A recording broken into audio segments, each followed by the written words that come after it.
I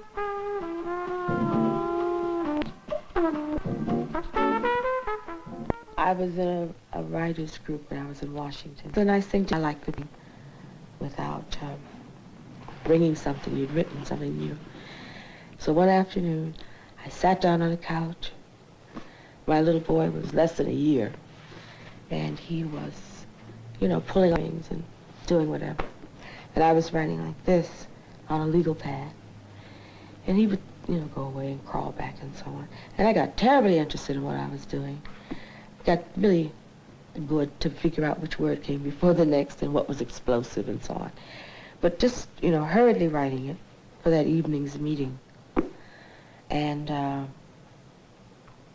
while I was in the middle of an extremely important sentence, he spit up. He threw up all over my face.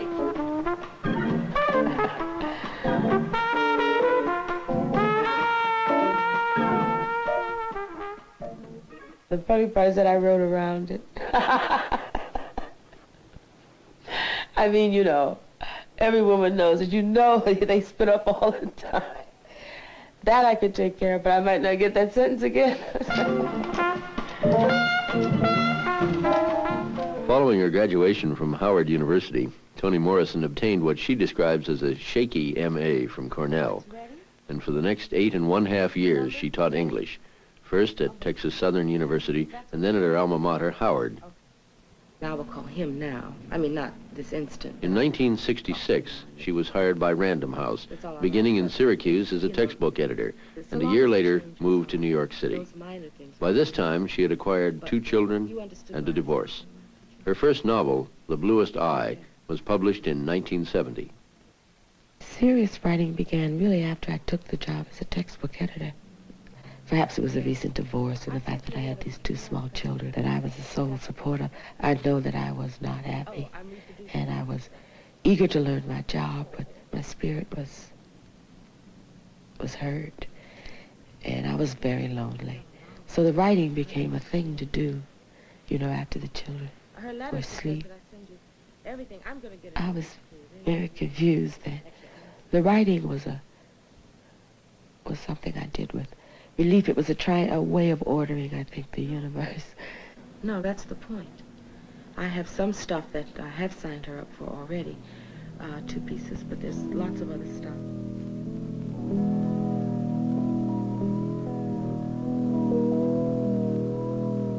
There was a woman named Ivy who seemed to hold in her mouth all of the sounds of Pauline's soul. Standing a little apart from the choir, Ivy sang the dark sweetness that Pauline could not name. She sang the death-defying death that Pauline yearned for. She sang of the stranger who knew. Precious Lord, take my hand, lead me on, let me stand. I am tired, I am weak, I am worn. Through the storms, through the night, lead me on to the light. Take my hand, precious Lord, lead me on. When my way grows drear, precious Lord, linger near. When my life is almost gone, hear my cry, hear my call. Hold my hand, lest I fall. Take my hand, precious Lord, lead me on. Thus it was that when the stranger, the someone, did appear out of nowhere, Pauline was grateful, but not surprised. He came, strutting right out of a Kentucky sun on the hottest day of the year. He came big, he came strong, he came with yellow eyes, flaring nostrils, and he came with his own music. Pauline was leaning idly on the fence, her arms resting on the cross rail between the pickets. She just put down some biscuit dough and was cleaning the flour from under her nails. Behind her, at some distance, she heard whistling, one of those rapid, high-note riffs that black boys make up as they go while sweeping and shoveling or just walking along. A kind of city street music where laughter belies anxiety and joy is as short and straight as the blade of a pocket knife. She listened carefully to the music and let it pull her lips into a smile. The whistling got louder, and still she did not turn around, for she wanted it to last. While smiling to herself and holding fast to the break in somber thoughts, she felt something tickling her foot. She laughed aloud and turned to see. The whistler was bending down, tickling her broken foot and kissing her leg. She could not stop her laughter, not until he looked up at her, and she saw the Kentucky sun drenching the yellow, heavy-lidded eyes of Charlie Breedlove. When I first see Charlie, I want you to know it was like all the bits of color from that time down home, when all us children went berry picking after funeral, and I put some in the pocket of my Sunday dress, and they mashed up and stained my hips. My whole dress was messed up with purple. It never did wash out. Not the dress, nor me.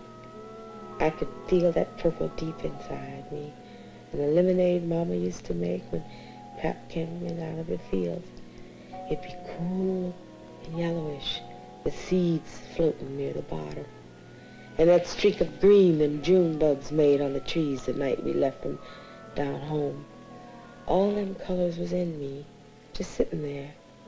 So when Charlie come up and took on my foot, it was like them berries, that lemonade, them streaks of green the June bugs made, all come together. Charlie was thin then, with real light eyes. He used to whistle, and when I heard him, shivers come on my skin. I was born in Lorain, Ohio, 1931. My mother and a family from Alabama, my father from Georgia. My maiden name is Wofford. My married name is Morrison. I was a very good student, but I don't think I went to college because of that. I wanted to leave that town, and that was the way to go. I chose Howard because it was a black university, and I really wanted to be among what I thought would be intelligent black people by the boatload. Although she and her sons now have an apartment in New York City, Toni Morrison's real home is an hour's commute away in the town of Spring Valley in Rockland County, New York. So she sits across the river. She took me to her real estate person, who showed me 11 houses in that day. And my mother says to me, "You moved all the way to New York to live in a place that looks like Lorain, Ohio." And I said, yes. When I wrote Sula, it was because I knew then I couldn't stop writing. Same thing with Song of Solomon. I always wrote for the people in the book. Those are always the people over my shoulder who watch. And they say, I didn't say that. Or they say, okay, that's just about right. I suppose the Blue Sky was about one's dependency on the world for identification, self-value, feelings of worth, whereas I wanted to explore something quite the opposite in Sula, where you have a woman who is whimsical, who depends on her own instincts. And both exaggerations I find deplorable, but my way is to push everything out to the edge to see if what it is really made, so that Sula would be, quote, a free woman. There's a lot of danger in that, you know, because you don't have commitments and you don't feel that connection. I think freedom, ideally, is being able to choose your responsibilities. Not having any responsibilities, but being able to choose which things you want to be responsible for. And so she is paired with a friend, Nell, who is the salt of the earth, who takes on the responsibilities of her children and whatever, as opposed to her very close friend, who has none, accepts none, and really and truly operates out of whim, and whatever mood strikes her. Eva was mean. Sula even said so.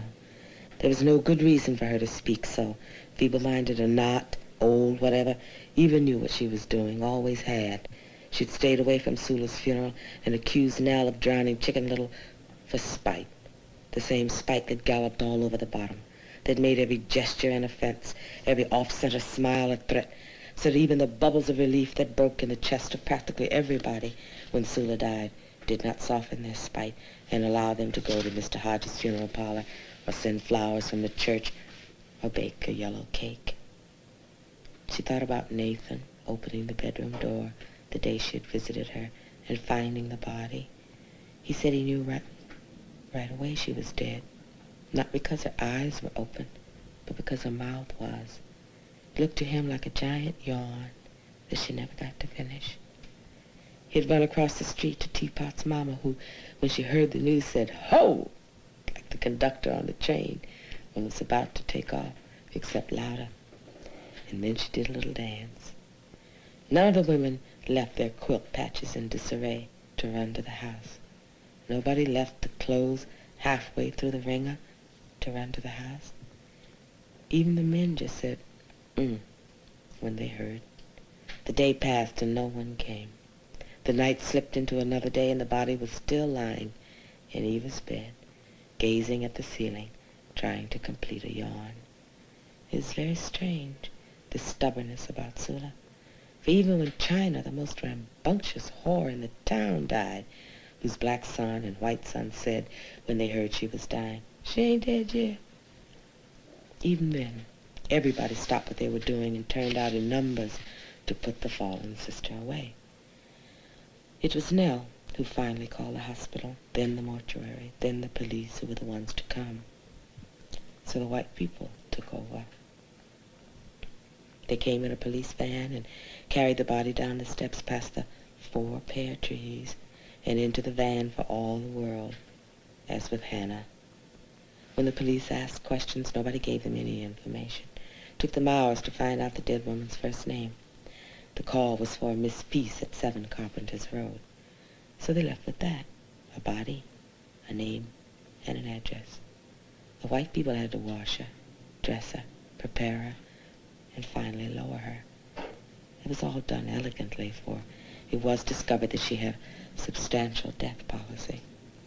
Nell went to the funeral parlor, but was so shocked by the closed coffin, she stayed only a few minutes. The following day, Nell walked to the burying and found herself the only black person there, steeling her mind to the roses and pulleys. It was only when she turned to leave that she saw the cluster of black folk at the lip of the cemetery, not coming in, not dressed for mourning, but there, waiting. Not until the white folks left, the grave diggers, Mr. and Mrs. Hodges, and their young son who assisted them, did those black people from up in the bottom enter with hooded hearts and filed eyes to sing, "Shall we gather at the river?" over the curved earth that cut them off from the most magnificent hatred they had ever known. Their question clotted the October air. Shall we gather at the river? The beautiful river? Perhaps Sula answered them even then, for it began to rain, and the women ran in tiny leaps through the grass for fear their straightened hair would beat them home. Sadly, heavily, Nell left the colored part of the cemetery. Further along the road, Shadrach passed her by. A little shaggier, a little older, still energetically mad, he looked at the woman hurrying along the road with the sunset in her face. He stopped, trying to remember where he'd seen her before. The effort of recollection was too much for him, and he moved on. He had to haul some trash out at Sunnydale, and it would be good and dark before he got home. He hadn't sold fish in a long time now. The river had killed them all. No more silver gray flashes. No more flat, wide, unhurried look. No more slowing down of gills. No more trimmer on the line. Shadrach and Nell moved in opposite directions, each thinking separate thoughts about the past. The distance between them increased as they both remembered gone things. Suddenly Nell stopped. Her eye twitched and burned a little. "Sula," she whispered, gazing at the tops of trees. "Sula." Leaves stirred, mud shifted. There was a smell of overripe green things, a soft ball of fur broken, scattered like dandelion spores in the breeze. All that time, I thought I was missing Jude. And the loss pressed down on her chest and came up into her throat. "We was girls together," she said, as though explaining something.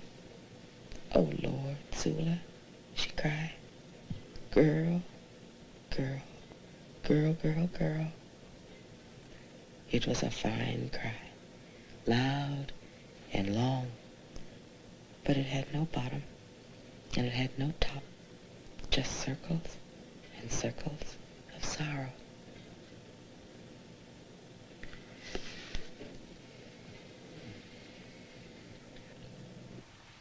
Toni Morrison's third novel, Song of Solomon, published by Knopf in 1977, received wide critical praise. It also became a Book of the Month Club selection. All of this meant that, although she continued to work as an editor, Toni Morrison was catapulted into star status as a literary celebrity. I went to Lorain, Ohio, my hometown, you know, and a woman said, "I read so much about that woman's book, I thought I'd buy it." She said, but I went upstairs, and there she was in that low-cut dress. So she returned the book. The Dodgers just scored 2 runs in the top of the first. Now there he is fixing it in 2 time for runs. history. So we know exactly when it is. Well, they're going to have to. They're going to play that full time, right? Exactly, it's tomorrow night. It's gonna be the Did you know that I could have... I edited Muhammad Ali's autobiography. I edited Angela Davis's autobiography. I edited a book that got a lot of attention. I love that book a lot, called The Black Book. It's a very exciting project for me. I would like to stop writing around the edges of the day and, you know, in the automobiles and places like that. I want to sit down in the middle of the day and spend 5 hours at it and not feel guilty that I've taken some time away from a full-time job or some other chore I'm supposed to be doing. That's what I want to feel. And if Song of Solomon proves to be more than a literary success, it may make that possible for me. But for years, you know, I've been working since I was 12 years old. And I tell you, I'm getting tired. I'm fortunate. I like them. And I respect the work I do. But I don't want to take every lecture, every class, everything to make the additional income that I must have in order to be the head of a household with growing sons. In the midst of parties and promotional appearances for Song of Solomon, Toni Morrison found time to go to New Orleans in connection with the book she is editing on master chefs of New Orleans. I heard it all my life.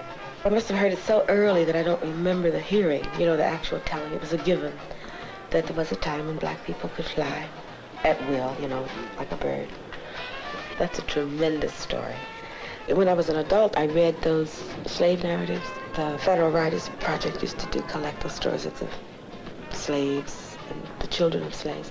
One question they always asked them was about, did you ever know anyone who flew?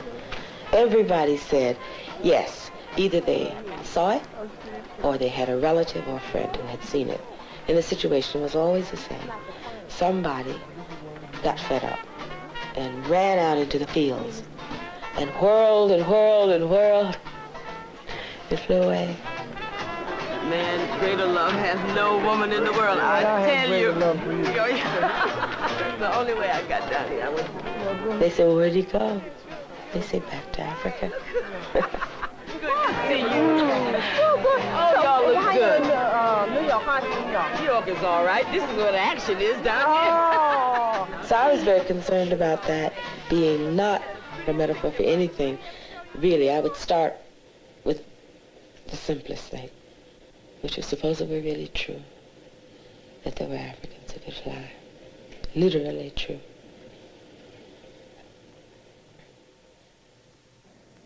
Hagar was dead, and he had not loved her one bit. And guitar guitar was somewhere.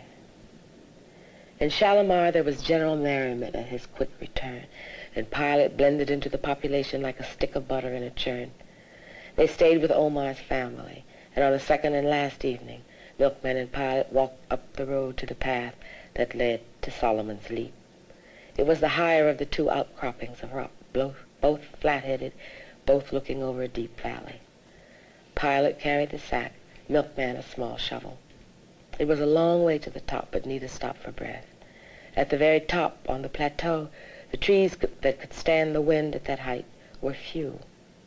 They looked a long time for an area of earth among the rock faces large enough for the interment. When they found one, Pilot squatted down and opened the sack while Milkman dug. A deep sigh escaped from the sack, and the wind turned chill. Ginger, a spicy, sugared ginger smell enveloped them. Pilot laid the bones carefully into the small grave. Milkman heaped dirt over them and packed it down with the back of his shovel. Should we put a rock or cross on it? Milkman asked. Pilot shook her head. She reached up and yanked her earring from her ear, splitting the lobe. Then she made a little hole with her fingers and placed in it Singh's snuff box with a single word Jake ever wrote. She stood up then, and it seemed to Milkman that he heard the shot after she fell. He dropped to his knees and cradled her lolling head in the crook of his arm, barking at her. You hurt? You hurt, Pilot? She laughed softly, and he knew right away that she was reminded of the day he first met her and said the most stupid thing there was to say. The twilight had thickened, and all around them it was getting dark. Milkman moved his hand over her chest and stomach, trying to find the place where she might be hit. Pilot, you okay? He couldn't make out her eyes. His hand under her head was sweating like a fountain. Pilot? She sighed. Watch Reba for me. And then, I wish I'd knowed more people. I would have loved them all. If I'd have knowed more, I would have loved more. Milkman bent low to see her face and saw darkness staining his hand, not sweat, but blood, oozing from her neck down into his cupped hand. He pressed his fingers against the skin as if to force the life back in her, back into the place it was escaping from, that had only made it flow the faster. Frantically, he thought of tourniquets and could even hear the rip of cloth he should have been tearing. He shifted his weight and was about to lay her down, the better to wrap her wound, when she spoke again. Sing, she said. Sing a little something for me. Milkman knew no songs and had no singing voice that anybody would want to hear, but he couldn't ignore the urgency in her voice, speaking the words without the least bit of a tune. He sang for the lady. Sugar girl, don't leave me here. Cotton balls to choke me. Sugar girl, don't leave me here. Buckra's arms to yoke me. The blood was not pulsing out any longer, and there was something black and bubbly in her mouth. Yet when she moved her head a little to gaze at something behind his shoulder, it took a while for him to realize that she was dead. And when he did, he could not stop the worn, old words from coming louder, louder, as though sheer volume would wake her. He woke only the birds, who shuddered off into the air. Milkman laid her head down on the rock. Two of the birds circled round them. One dived into the new grave and scooped something shiny in its beak before it flew away. Now he knew why he loved her so. Without ever leaving the ground, she could fly. There must be another one like you, he whispered to her. There's got to be at least one more woman like you. Even as he knelt over her, he knew there wouldn't be another mistake. that the minute he stood up, Guitar would try to blow his head off. He stood up. "Guitar!" he shouted. "Tar, tar, tar," said the hills. "Over here, brother man. Can you see me?" Milkman cupped his mouth with one hand and waved the other over his head. "Here I am." Am, said the rocks. "You want me? Huh? You want my life?" Life, life, life. Squatting on the edge of the other flat-headed rock with only the night to cover him, Guitar smiled over the barrel of his rifle. "And my man," he murmured to himself. "My main man." He put the rifle on the ground and stood up. Milkman stopped waving and narrowed his eyes. He could just make out Guitar's head and shoulders in the dark. "You want my life?" Milkman was not shouting now. "You need it? Here." Without wiping away the tears, taking a deep breath, or even bending his knees, he leaped, as fleet and bright as a lodestar. He wheeled toward Guitar, and it did not matter which one of them would give up his ghost in the killing arms of his brother. For now he knew what Shalimar knew. If you surrendered to the air, you could ride it.